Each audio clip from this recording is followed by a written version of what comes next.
binary search tonight? No. Or was that last week?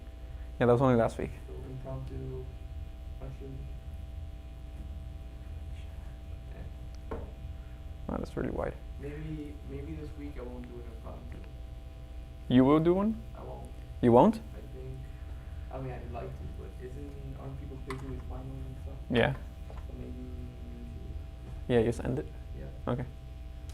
Well, you guys heard that. Do it again next All right, cool. So, hello guys, welcome. Thank you for coming. This is the last team lecture review. Paulino's crying. I know it's really sad. David, please get off. Get out of the floor. He's just breaking down. There's 14 other people here. They're also crying. No, okay, no, serious. Yeah, it's the last one. And we're actually going over something pretty hard, at least to visually or mentally see it. It's pretty hard to explain. It took a while to see it through yesterday with Geary, but I'll try my best to break it down. But let me first introduce what it actually is. And the problem is string matching. Has anyone heard of this problem or general case? No? Finding a string in another string? Sure, yeah.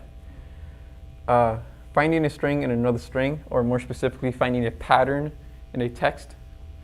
So let's say you're given a text T of A, B, B, C, A, and your pattern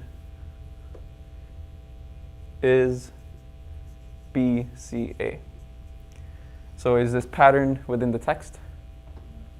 Yeah, okay, both of you guys said yes, perfect, it is. It's right here. So these last three, there's the pattern within your text. That's the main idea of string matching. You want to find one or all occurrences of this pattern inside your text.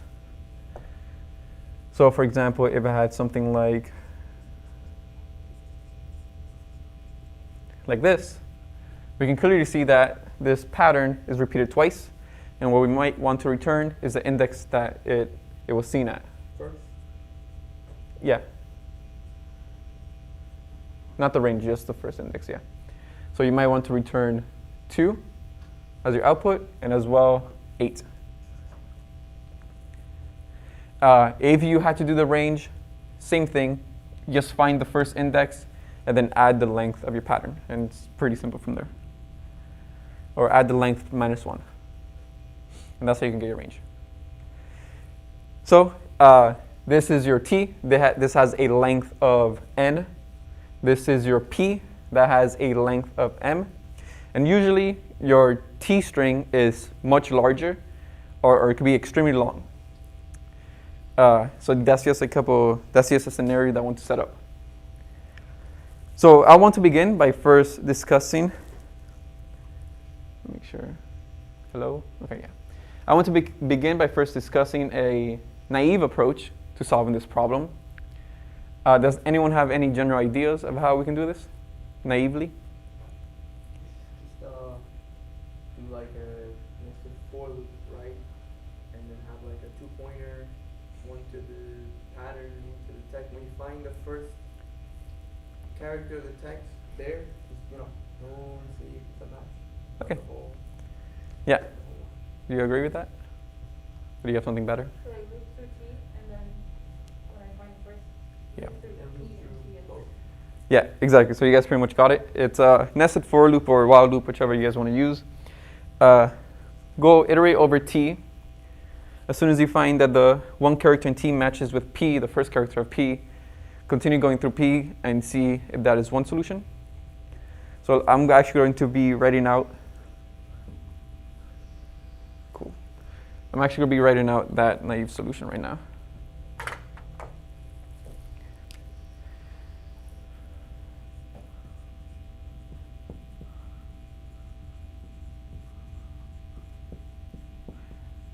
So this is the first outer for loop.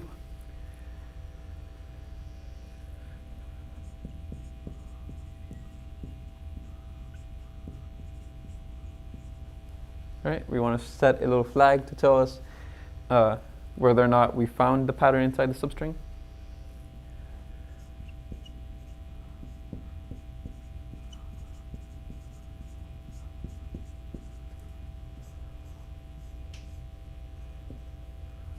markers are so bad.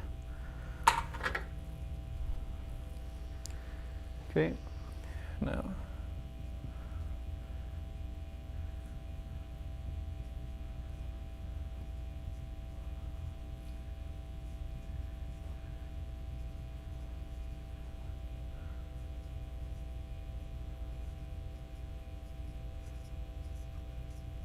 Is T always greater than Huh?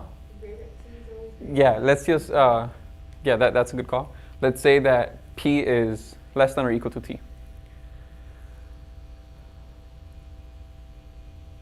Oh, sorry.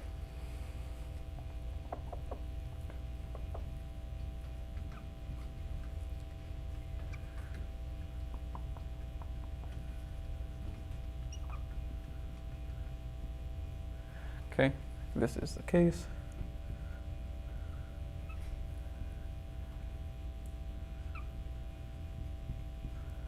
Thing that's set it to true in the beginning, yeah. Can you read that from there? Well, Huh? sure. Sure? Yeah, okay. Dude, every single marker sucks. Is that better? Like the truth? Yeah, okay. It's even hard on the camera, and the camera is so close. Right. No, it's fine. Don't worry.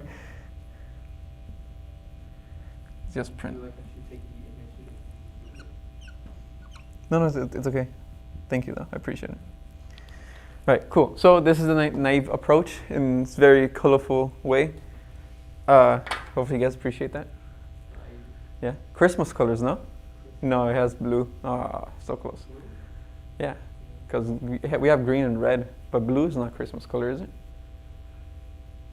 No? All right, let's just say it is. Screw it. All right, so this is the naive approach. You want to iterate over the length of T, which is your text. First, set a flag called found equal to true, and then iterate over P. If the I index plus the J index is out of range of T, or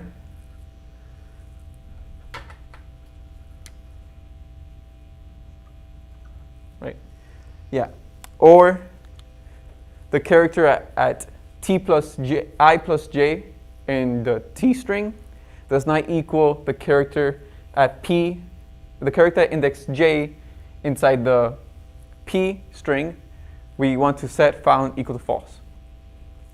And after doing all this work, if found is still true, let's print I. Does this part make sense? You guys agree with this? Yeah? You confirmed it? What if I had a mistake? Move there. Join the audience. You agree with this?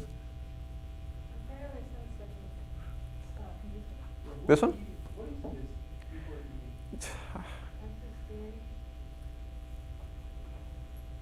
Oh, this part. Okay, cool. Okay. Yeah, because I have to do with the first instance of the first letter in the pattern. Yeah. You got it? I know. Okay. It's still a good question, though, so I'm just going to go over it. So the question is, why are we doing this logic right here? T of I plus J does not equal P of J. Remember that the nested for loop is just going to be iterating over P. And then, so P, so we can say I is here, J is there. Once this J value moves, we no longer want to be comparing it to F. Instead, what we want to do is I plus J. And if we do the index of this, we get I plus 1, which will move us to G. And that's exactly where we want to be. Can we put a break in the nested if statement? Yeah, sure.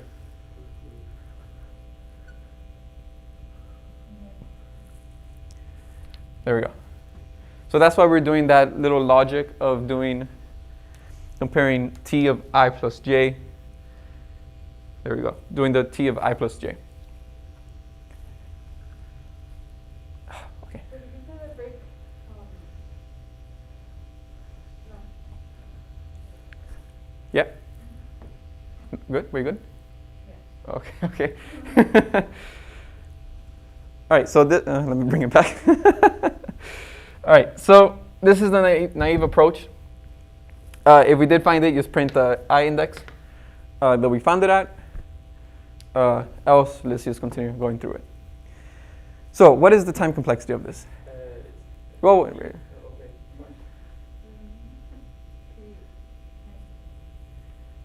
No. close. What is this part doing?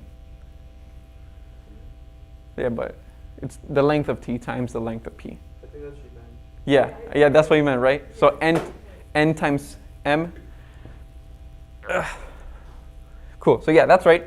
So if we're doing a naive approach,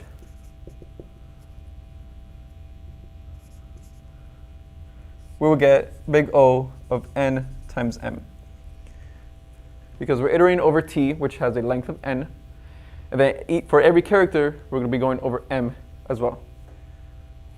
And you can look at that by looking at that for loops, and that's how you can figure it out.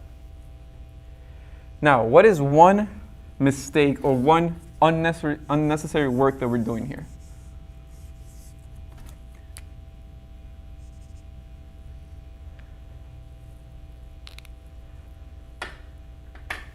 It's okay if you guys don't know it. If I know the starting letter is not the same as P, I think we should check for the rest. So yeah, that's a good idea. If the starting letter is not equal to P, so it's good that we added that break. It will leave the for loop pretty quickly. But what's another way we can optimize this?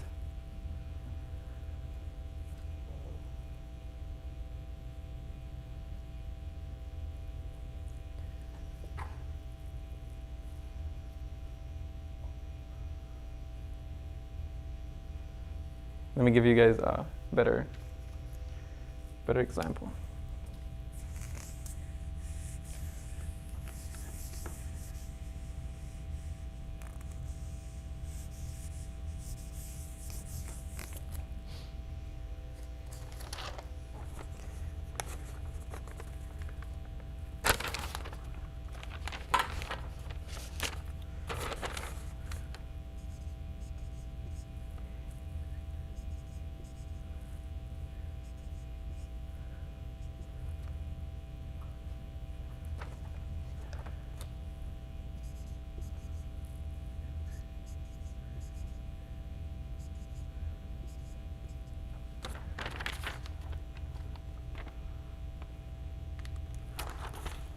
Is that really the example I had?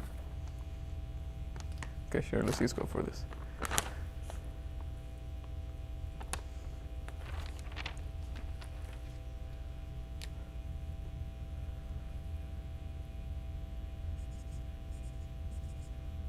That's a little bit better, there we go.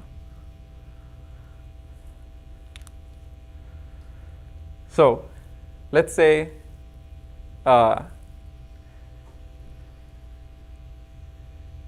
okay, let's just get right into it. If I were to do the naive approach, I would look at these first two characters, right?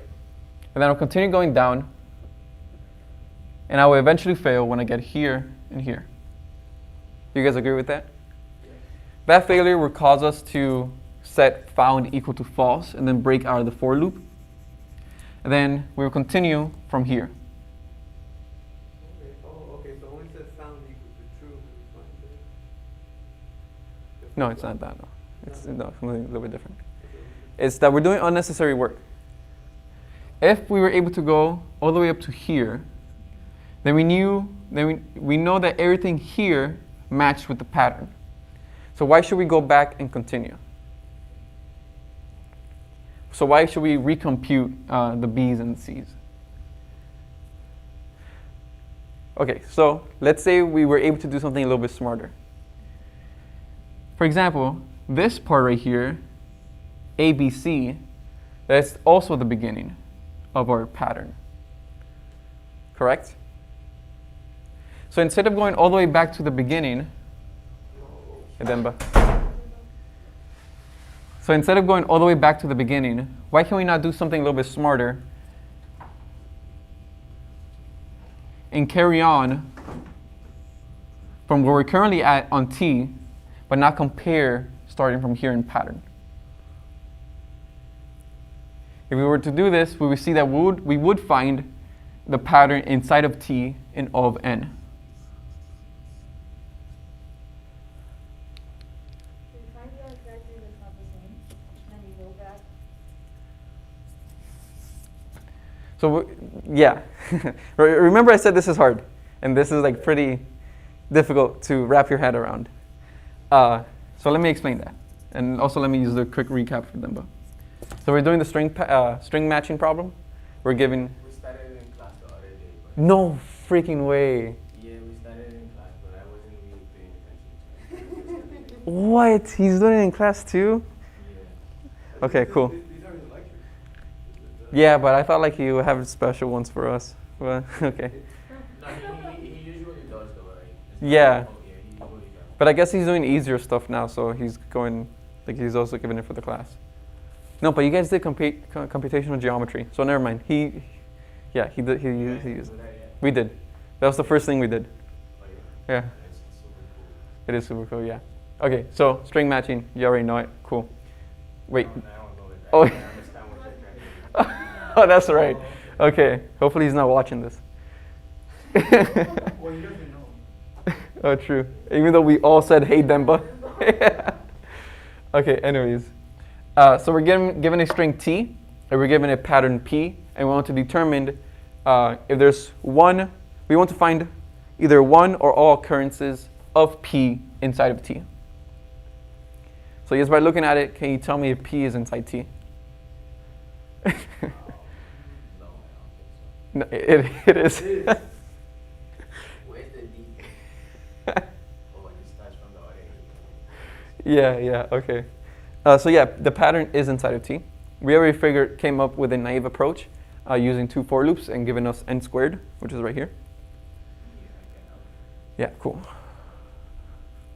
But now we're going to come to a conclusion of a better, smarter way of doing it using a more efficient algorithm.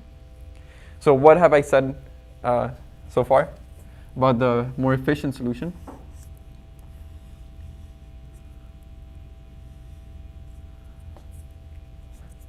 So let's say we're iterating over T, the main text string.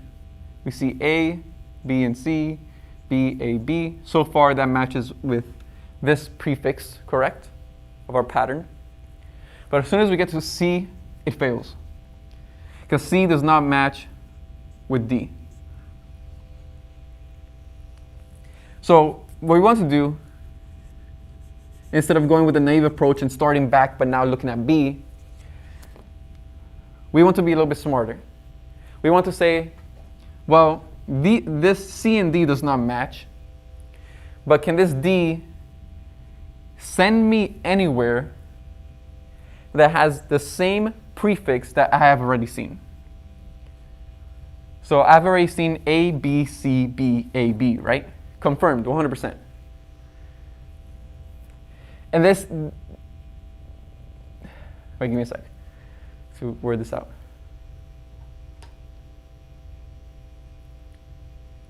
Okay, yeah. So, and now this D, it's going to send me to C. Give me another second.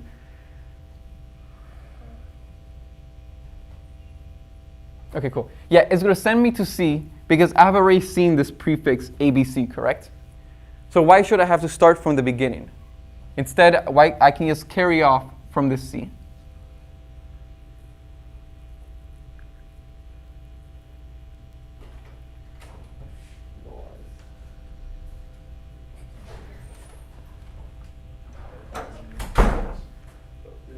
Hey, welcome guys. Thank you. Thank you for joining. Okay, did that part make sense? This is really difficult to understand, or to explain at least. Okay, I get that part. So now I'm assuming because I'm assuming because like it broke at some point, you'll always guarantee like a prefix even if it's gonna be a size of 1. Right? I wouldn't say you're always guaranteed. Because sometimes instead of sending you back to a specific character inside the pattern, it will just fail and say to start from the beginning again.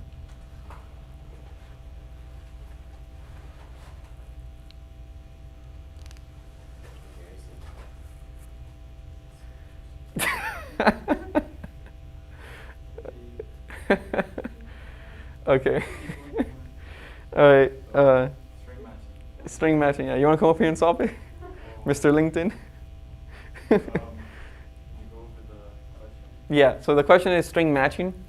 Given a string T and a pattern P, find one or all occurrences of P within T. Yeah.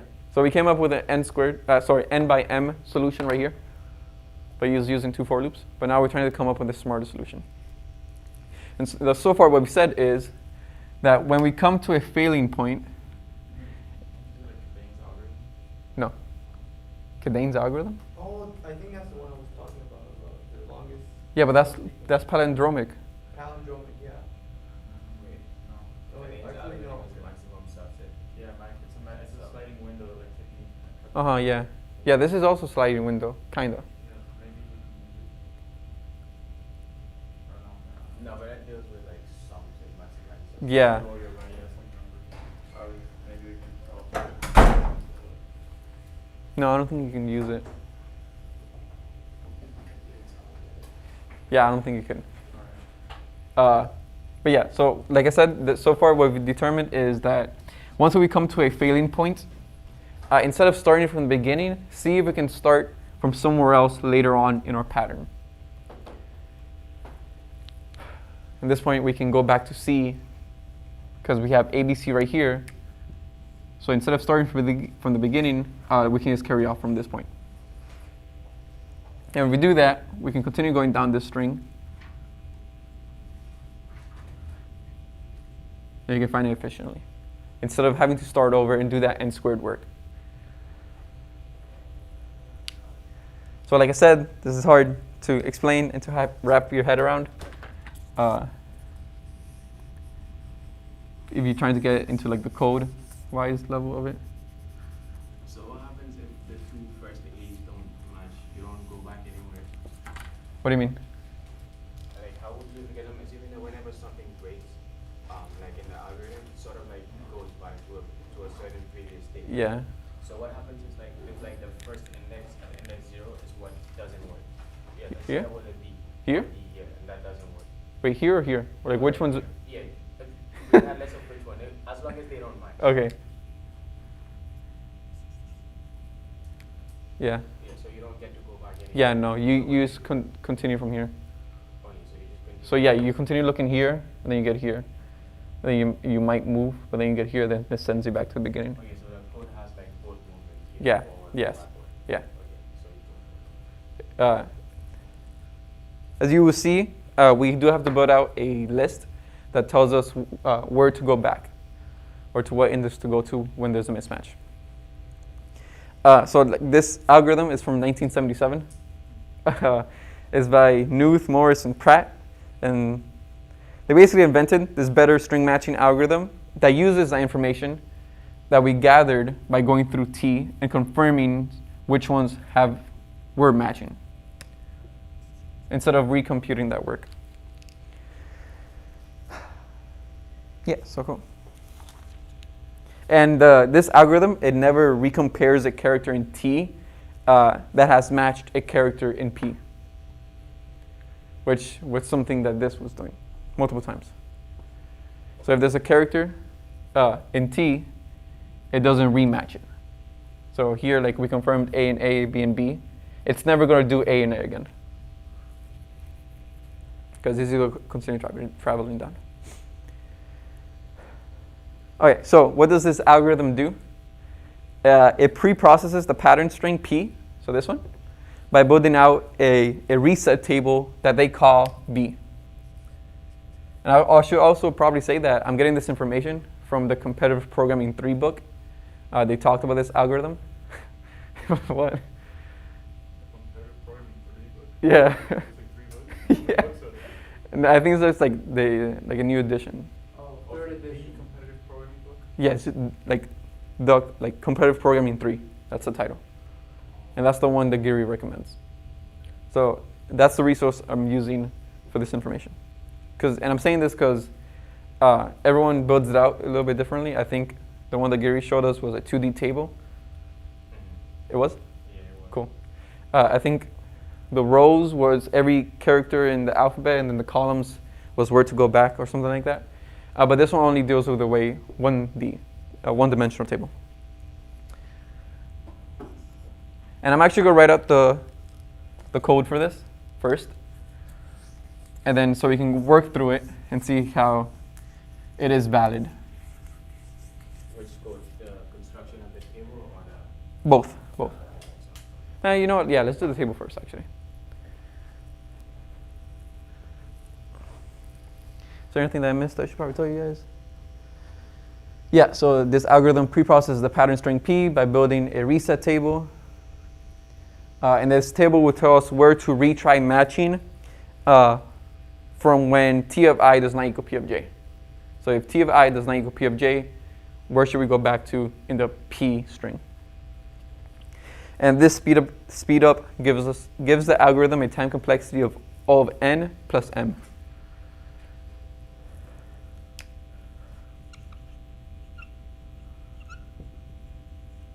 Does anyone have markers? Oh, Dan, yeah. I would appreciate it if you can share, please. Where do you go by the P string, right? Or the P? P string, yeah. So P string is the one that goes by? Yeah, like the pointer for the P string is the one that changes. Oh, okay. How's your food? Green chicken? Thank you. Oh, it's from Panera? Yeah, it's a sandwich. They opened? No, all the time. Oh, okay. Yeah, that's unfortunate. I don't know, but they said they're opening in July. Not July, January, sorry. That's still wide. It's much better than July, though. All right, so let's write out the code for building this B or back array.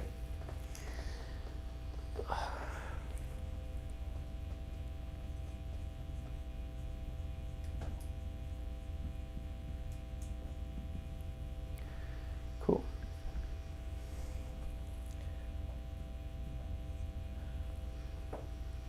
J -1, then B of 0.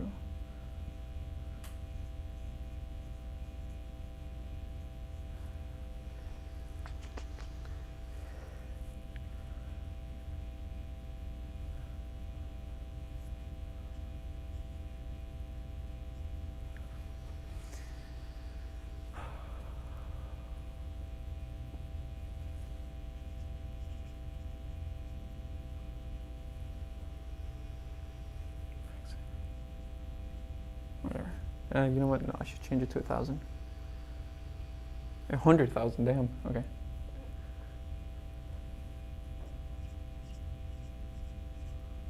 There we go.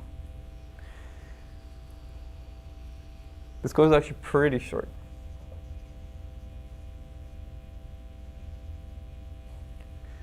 This is M.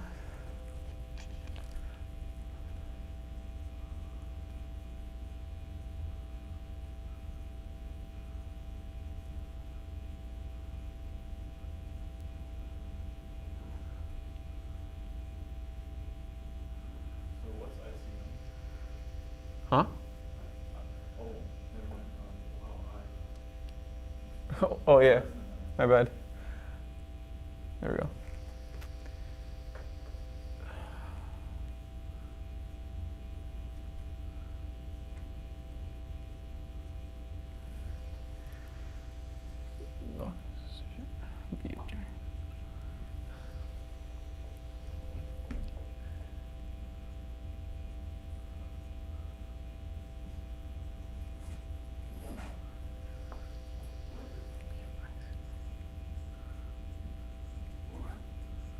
All right, cool. So that's really it. I should probably create M and M, but you guys know what it means. M is just the length of P. You know what? Screw it.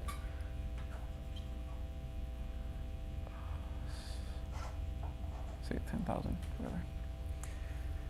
Okay, so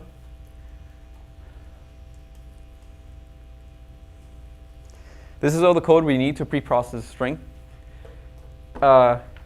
Really confusing, right? Please say yes, because I'm not, as soon as I saw it. I was at the semicolon and J. Oh yeah, that's a J. My bad. So it's a one line what? Yeah, yeah. I have no idea what it's Yeah, can you on the side, like, where, like, what Comments? J, no, like, what everything, like, the J, like, what. Yeah, what sure, J sure. is the J? These are your starting values. Okay. So What is I index and what is J index? yeah, all right. Good questions from all of you guys right now.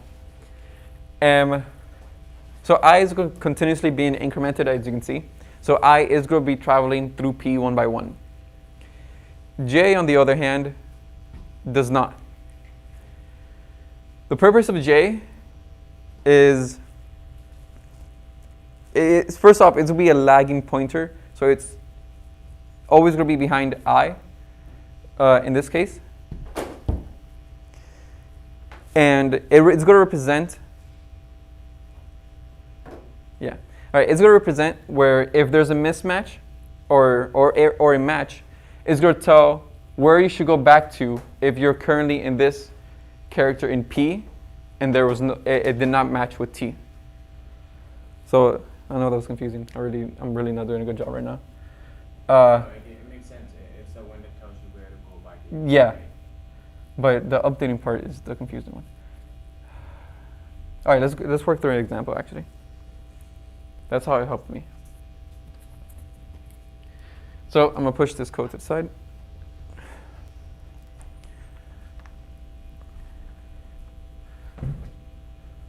There we go. And let's go through this example.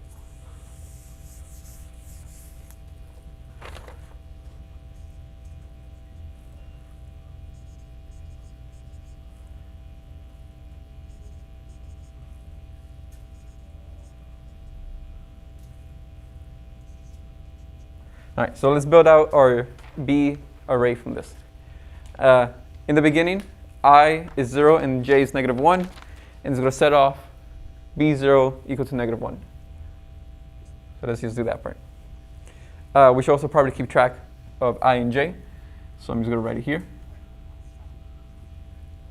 I starts off with 0, j starts off with -1. So now let's iterate over the whole p length of p, which is that m. And then let's see if this while loop is going to, if we're going to enter that while loop. Are we? Well, as like the MSC closure of talking, so. No, the second while loop. Yeah, no, we're for sure in this one, but this one. Yeah, so we're not going to enter that one so far. So we're going to skip it, and now we're going to increment both I and j. So I is now 1, j is 0. And then at position 0,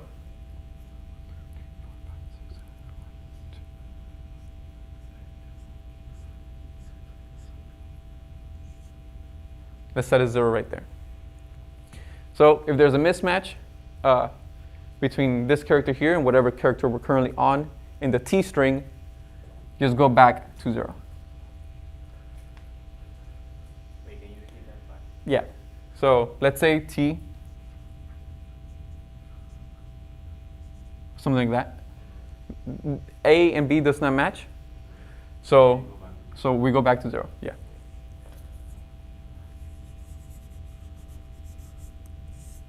All right, cool. So there we go. Now I is 1 and j is 0. So what does that tell us about that second while loop? That the first condition in it is going to pass. Now we just need to check the second one. So at index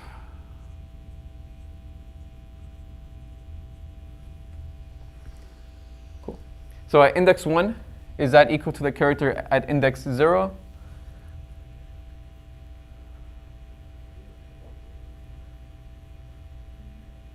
Yeah, Yeah, exactly. It's not equal to each other because P of I is B, and then P of J is A.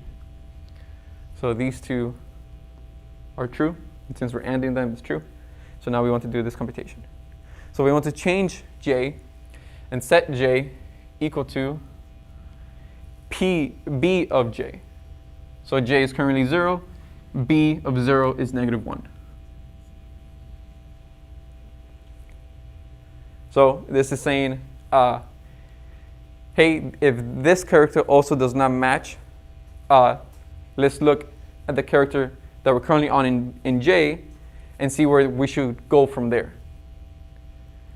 The reason why we want to do that B of J and continue doing that while these conditions are true is because for our B array, it might tell us to go here, and then it might continue telling us to go here because there's another mismatch at this position.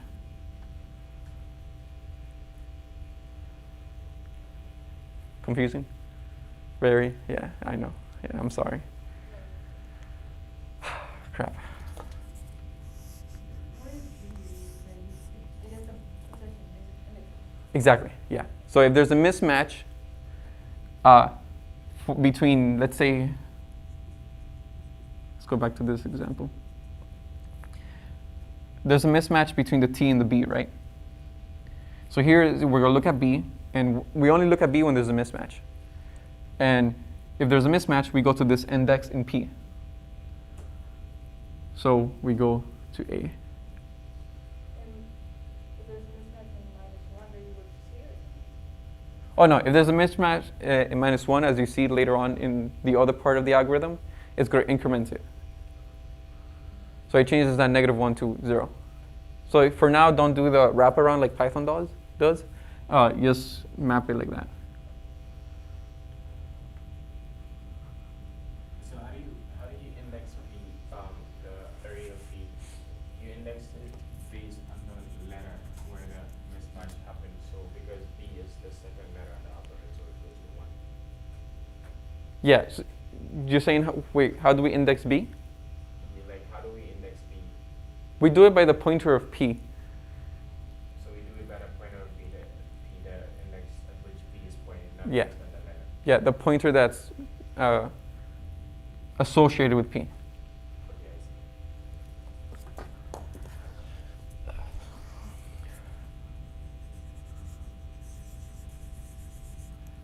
So yeah, as you later see, I don't think it will actually go to 0. It will probably go like here, because it assumes the first one's already matching. Because it does increment it. So that's how it gets fixed to the -1.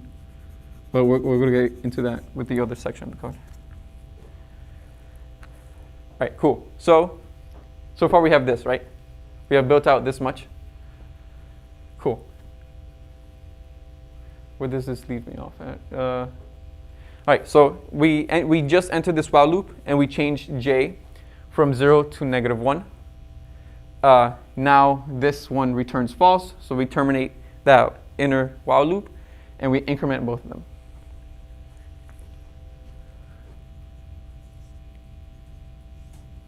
So as you can see, I is constantly being incremented, and it will fully travel through P only once.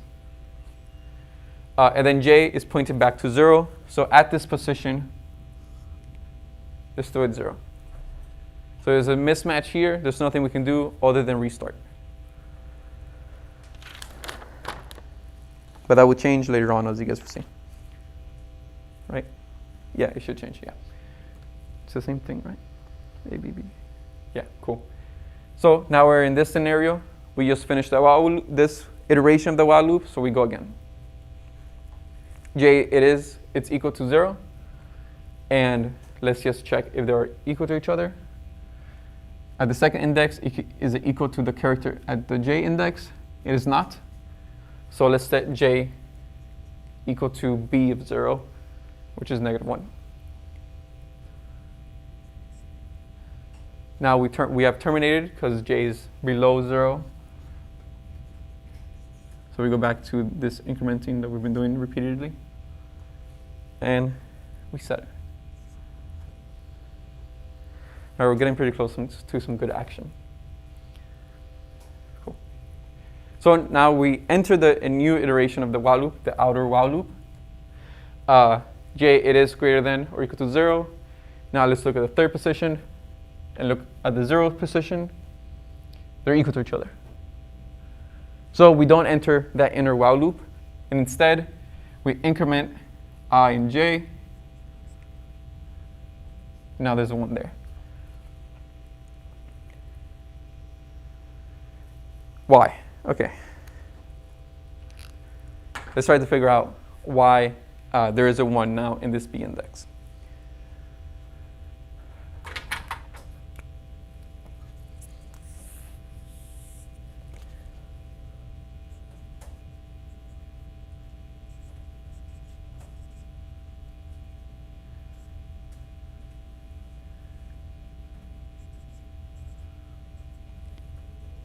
So this is actually a pretty bad example.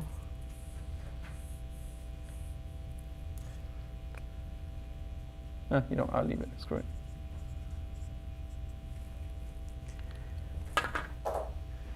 Okay. So if there's a mismatch, and there obviously is between the C and the A, correct? They're both at the exact same index. Everything before that has matched. You guys agree? Yeah. How about you, David? Yeah? You're too cool for my lecture. So there's obviously a mismatch between C and A. So where should we travel to? Well, we should move to B, right? 0, 1, 3, 4, 5. Yeah, okay, this is really confusing.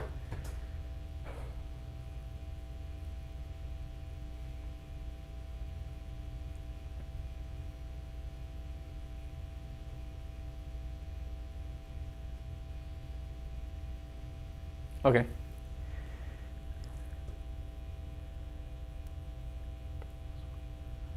Okay, so there's a mismatch here. So we want to look at the index at index 3 inside the B array.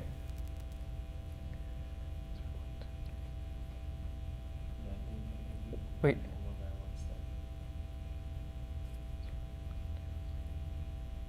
Wait, no, it's not going to point there.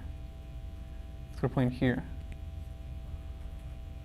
0, 1, 2, and 3. Yeah, no, I think I'm doing the example wrong. I want this one to be the same. That one should be different. Okay. There we go. Sorry, my bad. So there's a mismatch between the C and this B. 0, 1, 2, 3, 4. 0, 1, 2, 3. 0, 1, 2, 3, and 4. Okay, cool. All right, sorry about that. So now there's a mismatch between these two. So we want to index at B, and that tells us to go to index 1. This is the part that we have to understand and wrap our mind around. Why should we go to 1? Well, we've previously seen an A, and if we were to travel back to 1, we will be on this index here, and we never recomputed A again. That's basically telling us, hey, a prefix of up to here matches with this specific prefix. So there's no need to be moved all the way back to 0. Instead, we can carry off and continue from 1 because we know that the A already matched here. I know, it's really, yeah, I know. All right, go ahead, ask a question if you want. Yeah, exactly. So we do that work again. B does not match with C, and now we're sent to A. And that's when we restart. Now you're sent to what A, which means like the next value, right? What? Now you're sent to A, which is -1, and that means like the next index in the T.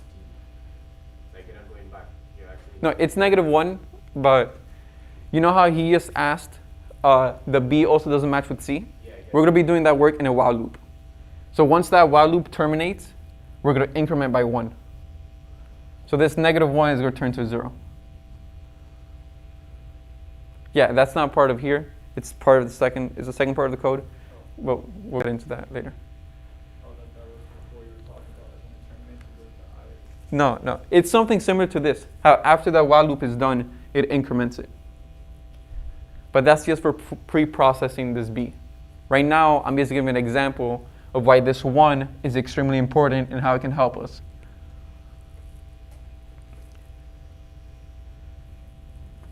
Any more questions? I know it's difficult. I know it's like it takes a while to like understand. No, but I think I get it up to where you are right now, so just continue going. Maybe I'll Okay. get the other parts as well. All right. Also, and I know Gary said this too yesterday, but for most of these algorithms, it's always nice to like fully understand them, right? But for competitions, it's also good to just have a black box understanding of them. You don't have to know like the ins and outs or just exactly what it does with each and every single index. All that you really know, you're supposed to know, is what does it do and how it can help you. If you know that much and you can use that algorithm for competitions, you should be more than fine. And this is a strategy that a lot of people actually use because I've seen them talk about it a lot. So just like if you get an understanding of what this algorithm does, then you can fully implement it. You don't have to know the ins and outs of it, if that part made sense. All right, so, but of course, let's try to figure it out today. Let's carry on.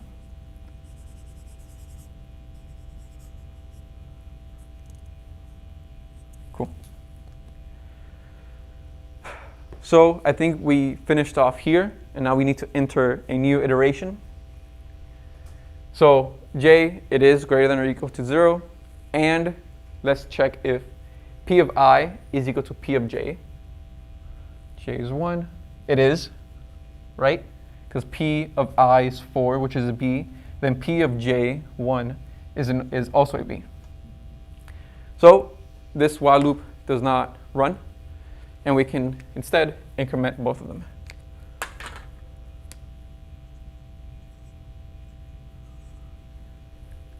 And at that index, we're now going to place a 2. Did I miscount? 0, 1, 2, 3, 4, 5, 6. 0, 1, 2, 3, 4, 5, 6.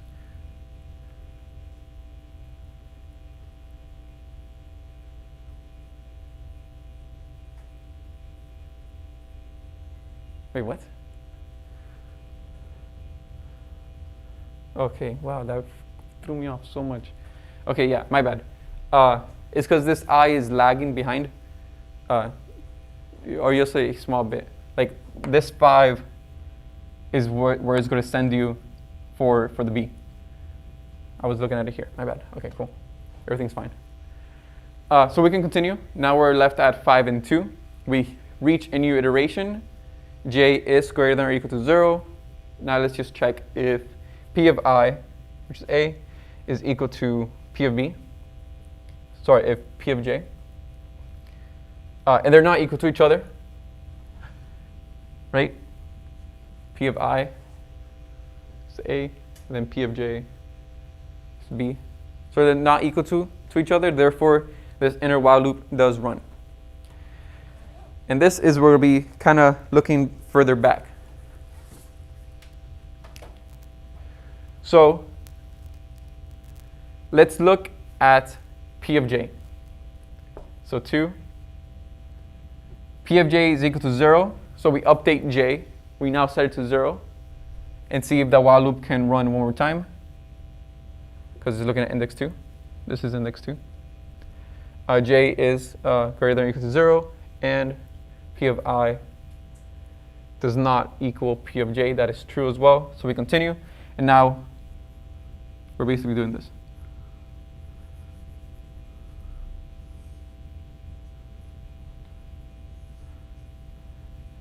So now we look back. J gets updated from 2 to -1. And then once we increment, there we go, there's the 6 I was expecting. We set this to 0. Perfect, cool. All right, that part was confusing, right? That this constant update of running it multiple times. So see if we can figure that part out. So we obviously knew that there was a mismatch between A, because it was currently looking at 5 before it got incremented, and 2, which was a B. So since we knew there was this mismatch, let's look at B, and let's set J equal to wherever B sends us. So that's why we want to do J is equal to P of J. And I guess we can, I believe this is true.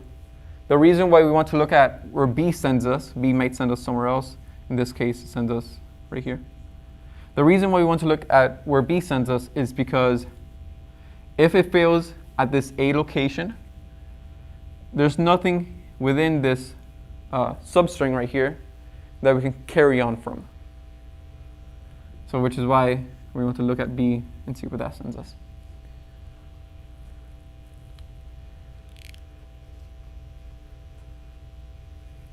So this is how we build out this B array. This is how we build out this B array. And with this information, we have full knowledge of how far back we should go when there's a mismatch. Every letter was B would be all zeros? Sorry, yeah, if all the letters are different in P. Will it be all zeros? Because I think this would never return true. So it will be constantly incrementing.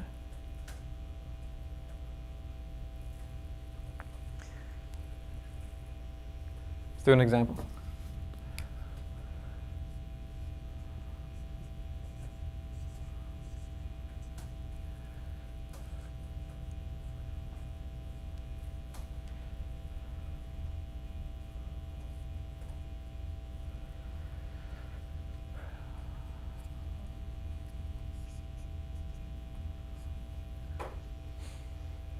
Okay, so this will be incremented to 1.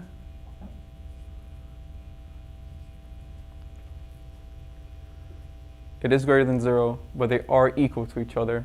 So this part doesn't run. I gets to 2, J goes to 1. And then it's going to continue doing that. It's going to have 2. Is that what you meant? Like, Maybe they're all different. yeah, yeah. A, B, C, D.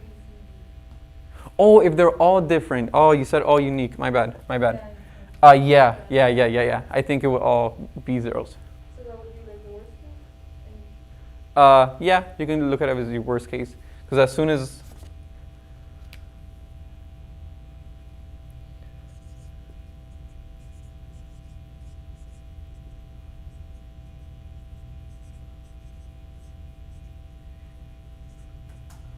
this mismatch happens, we're going to be comparing F to A, and then as we carry on, we're always going to stay at A.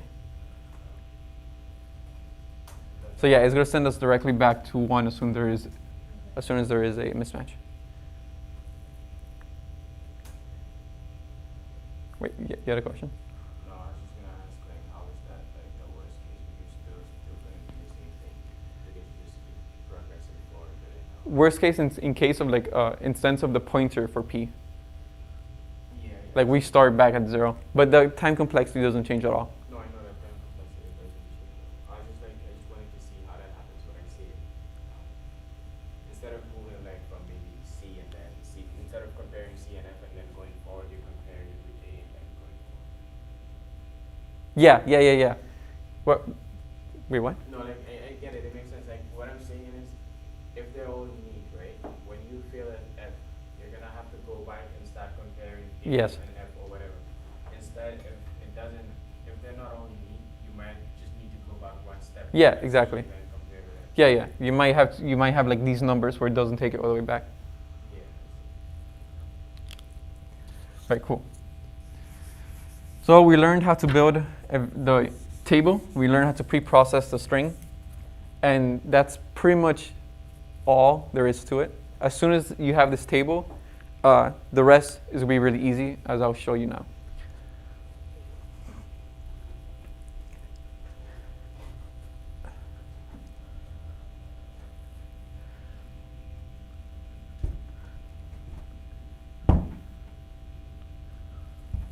right, cool.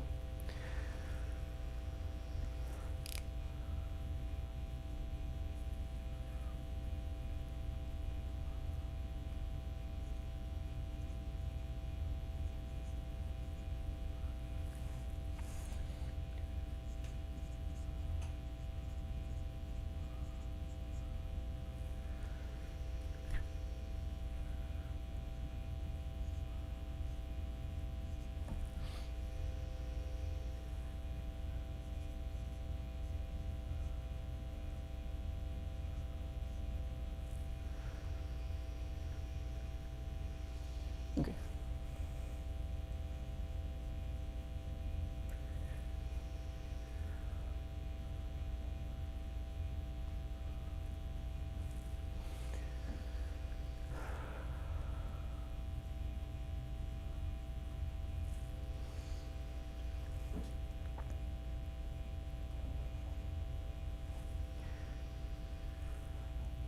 This part is pretty similar to the pre-processing. But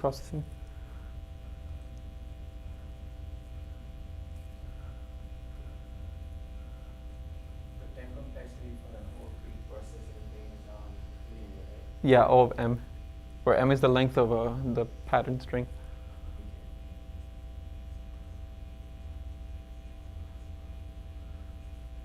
And this new one that you're doing is O of m plus n. I think this is O of n. Or is O of n? Yeah.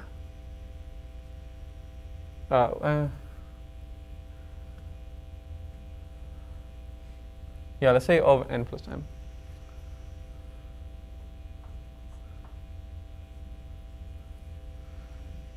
I think like O of n average, but those two models are Yeah. like worst case. Yeah. Oh, that's actually something I forgot to mention too. For the naive approach, average is O of n. The reason for that is if you're searching within a paragraph or like of a book, for example, you will, on average, you will find your pattern P in O of n. But then, of course, like for competitions, they will have weird test cases where it could look like this.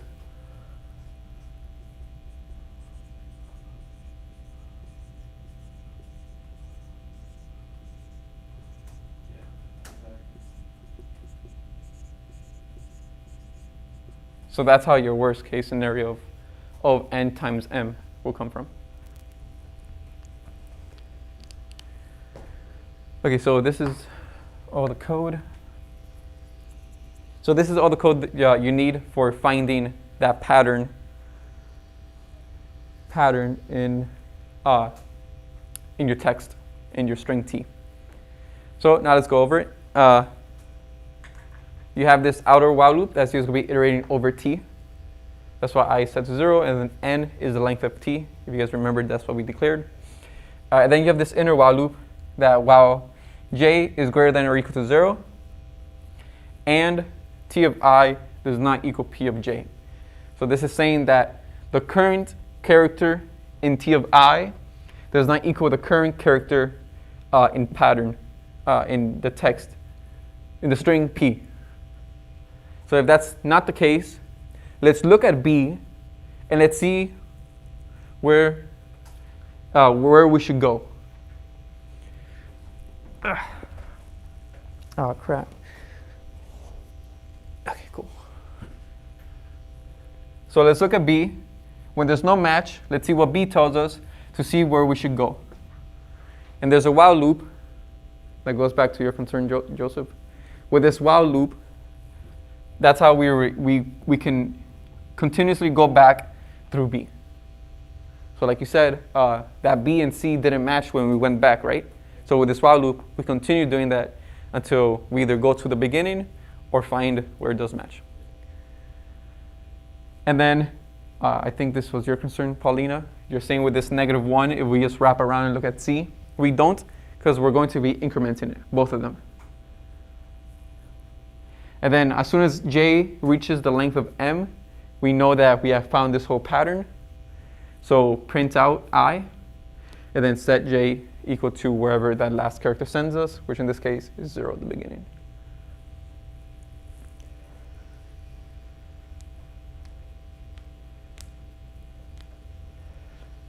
So it's, like I said, you really have to wrap your head around it, and like write out examples. I think you guys can agree like the hardest part is just building out B, that B array. Pretty difficult to see, or to find the reasoning of why it's always going to stay behind to the one that you want to look at.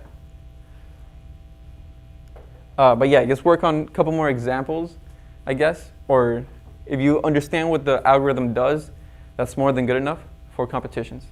Just have this code on your laptop, and then when we do compete, if you see this question, just put it up, paste it, and it'll be right. Odds of getting something like this in an interview?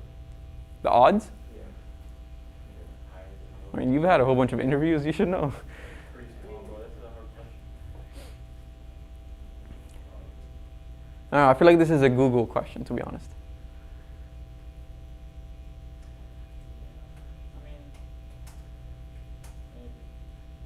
I mean, We got the interview expert here. maybe. Oh, no. I'm kidding. But I never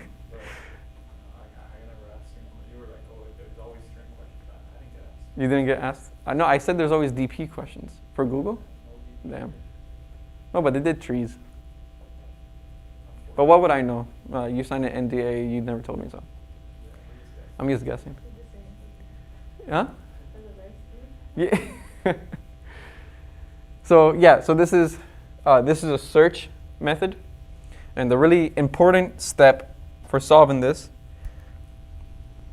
is this pre-processing method, which builds out that very important B array. So yeah, I recommend you guys apply it. I don't know if there's a leak code question on this. Do you guys know? String script. Huh? STR. STR. Yeah, that's the one. All right, cool. So yeah, try to implement it for that. It will work, hopefully at least. It will work. How do you find like all the occurrences? Okay, so you see how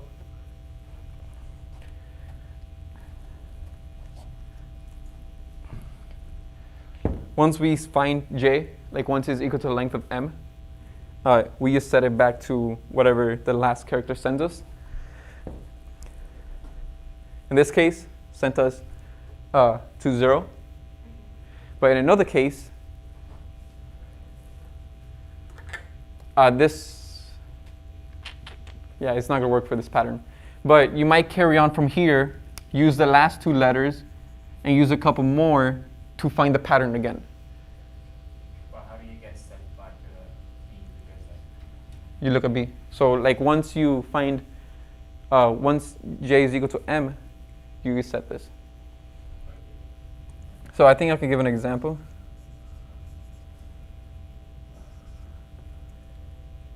I think for B,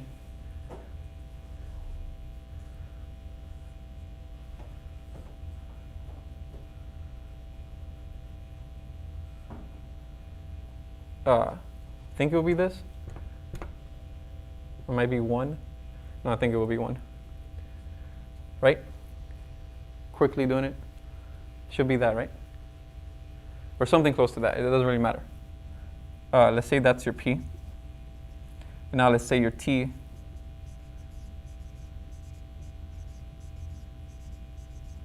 How many occurrences of the pattern is in here? 2, right? So once you get to this B right here, you will find 1 occurrence. You will print out whatever index that is. In this case, it's 3. So now you have 3. And this B is going to send you to 1. So then you're going to move here. And you can carry on doing your matching. And then you're going to find that whatever index that sends you off in, it won't give you 3. It will give you 3, but you have to subtract whatever length P is to find the starting index. If that made sense, right? I think I've done this question. Oh, it's Maybe a question very similar to the second. yeah. So cool. So yeah, that's how you would find all occurrences. Any questions? Yeah, a lot. Yeah, I know. Do you think you could do it with recursion? I don't know why it's called. With the recursion, Yeah. like the building or the searching. Maybe the search. Well, maybe the searching. Oh, or even a building. I mean, yeah, you could probably pass these parameters to your recursive function. Maybe. I'm sorry for that. It's done in rules, Yeah. but I don't think it would be easier. No, definitely. Yeah, no.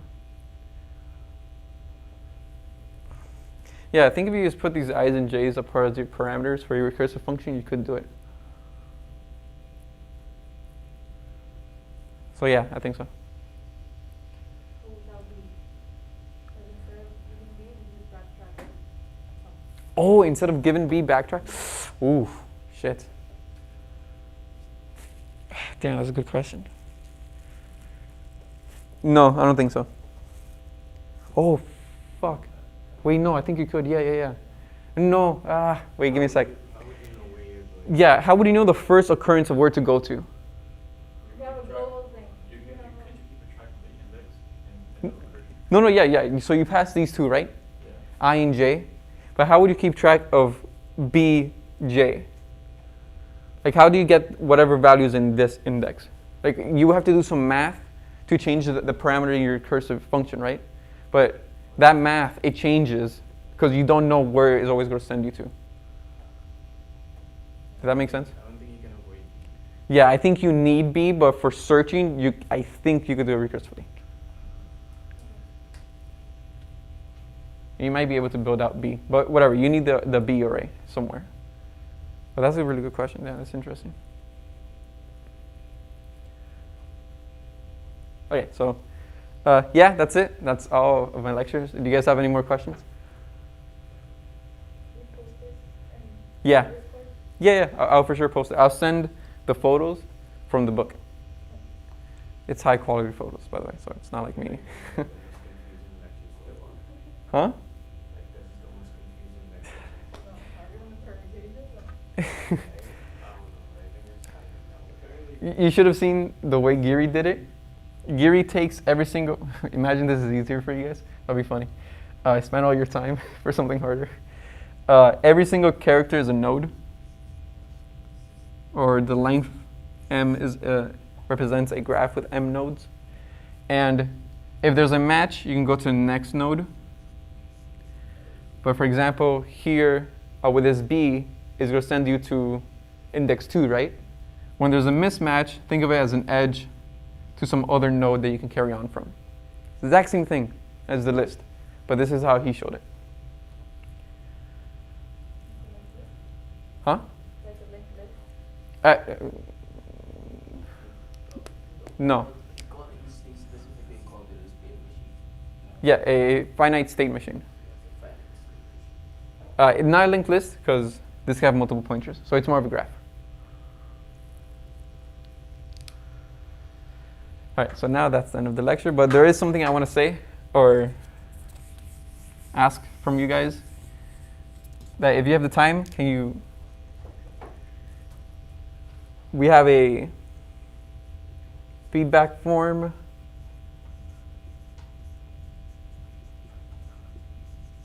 That I really appreciate that you guys fill out. We just want to get better.